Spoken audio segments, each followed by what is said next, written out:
لا تخلون المساجد. هذا الأمان، هنا الأمان، هنا بيت الله، هنا الذي يناديكم، هنا الذي يحبكم، هنا الذي يريح قلوبكم، هنا الذي يقضي حوائجكم، هو الذي يريحكم. تعالوا، لا تتركون المساجد.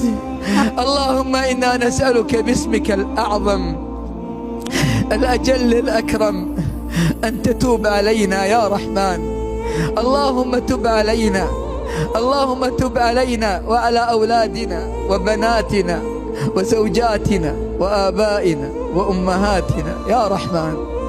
اللهم ألطف بنا، ألطف بقلوبنا.